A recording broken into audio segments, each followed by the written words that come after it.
Good morning students. समाजशास्त्र के पहले प्रश्न पत्र में यानी सामाजिक विचारकों के पेपर में हमने ऑगस्ट कॉम्ट के बारे में पढ़ा। ऑगस्ट कॉम्ट के जीवन के बारे में पढ़ा और उनके विचारों को समझने का प्रयास किया। स्पेशली प्रत्यक्षवाद के बारे में मैंने आपको डिटेल में समझाया। अब हम बात करेंगे एक अन्य समाजशास्त्री हर्बर्ट स्पेंसर के बारे में। समाजशास्त्र में कॉम्ट की जो विचारधाराएं हैं उनको स्पष्ट, उन्नत और विस्तृत रूप में प्रस्तुत करने का कार्य ब्रिटिश समाजशास्त्री हर्बर्ट स्पेंसर ने किया है। ये माना जाता है कि स्पेंसर ने कॉम्ट की विचारधारा को और अधिक उन्नत रूप में प्रस्तुत किया। उन्होंने 19वीं शताब्दी की सामाजिक विचारधारा को एक नया मोड़ प्रदान किया था। स्पेंसर ऐसे विद्वान थे जिन्होंने प्राणी शास्त्र के सिद्धांतों के आधार पर समाज का विश्लेषण प्रस्तुत करने का प्रयत्न किया। अब हम उनके जीवन के बारे में कुछ चर्चा करेंगे। हर्बर्ट स्पेंसर का जन्म इंग्लैंड के डर्बी नामक स्थान पर एक निर्धन परिवार में 27 अप्रैल सन 1820 को हुआ था। उनके माता पिता की आर्थिक स्थिति अच्छी नहीं थी। यही कारण है कि उन्हें विश्वविद्यालय में शिक्षा प्राप्त करने का कभी अवसर प्राप्त नहीं हुआ। परंतु जीव शास्त्र में उनकी बचपन से ही रुचि थी और धीरे धीरे उनकी रुचि जो थी वो मैकेनिक्स या यंत्र शास्त्र में भी बढ़ने लगी। क्योंकि वो स्वयं एक कुशाग्र बुद्धि वाले बालक थे, तो उनका स्वयं का इंटरेस्ट था जिसके कारण वो कुछ न कुछ पढ़ाई किया करते थे। 1837 में उन्हें लंदन और बर्मिंघम रेल मार्ग के बीच में इंजीनियर बनने का मौका प्राप्त हुआ। परंतु सन 1848 में उन्होंने इकोनॉमिस्ट नामक पत्रिका में उपसंपादक बनने का कार्य किया, क्योंकि उनकी रुचि पढ़ने लिखने में ज़्यादा थी।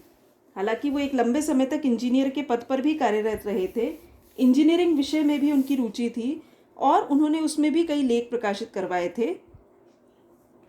धीरे धीरे उनकी जो रुचि है वो लंदन के राजनीतिक एवं सामाजिक जीवन में होने लगी और उस संदर्भ में भी उन्होंने कुछ लेख प्रकाशित कराए। इकोनॉमिस्ट नामक जो पत्रिका थी उसके उपसंपादक बनने के बाद उनका साहित्यिक जीवन एक प्रकार से प्रारंभ हो गया। स्पेंसर ने इस दौरान कई लेख लिखे जिन्हें लंदन में और पूरे इंग्लैंड में एक तरीके से बहुत सराहा गया और उससे काफ़ी उथल पुथल भी मची।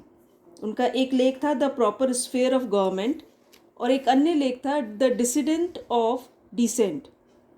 इसके माध्यम से स्पेंसर को काफ़ी प्रसिद्धि भी प्राप्त हुई।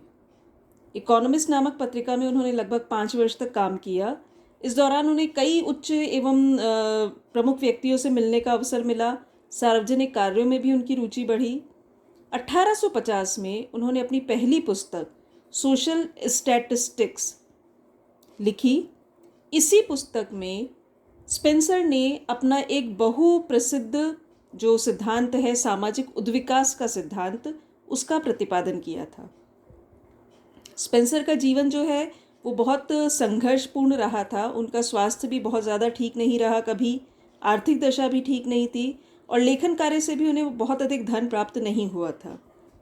1863 में उनकी एक और पुस्तक फर्स्ट प्रिंसिपल प्रकाशित हुई, जिसमें उन्होंने अपने दर्शन प्रणाली के सिद्धांतों को प्रतिपादित किया।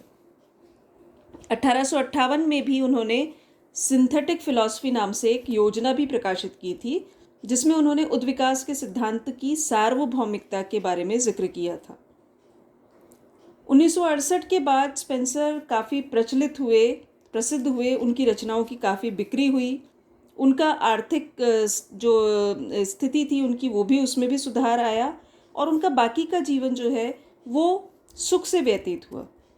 और अंत में 1903 में 83 वर्ष की आयु में स्पेंसर का स्वर्गवास हो गया। स्पेंसर ने जो उनके विचार थे उनके ऊपर कॉम्ट का, एडम स्मिथ का, बेंथम का, माल्थस का, चार्ल्स डार्विन का, जिनसे उन्होंने उद्विकास के सिद्धांत को अपनाया था, मार्क्स का और एंजल्स का, इन सब के सिद्धांतों का, इनके कार्यों का, इनके विचारों का बहुत गहरा प्रभाव था।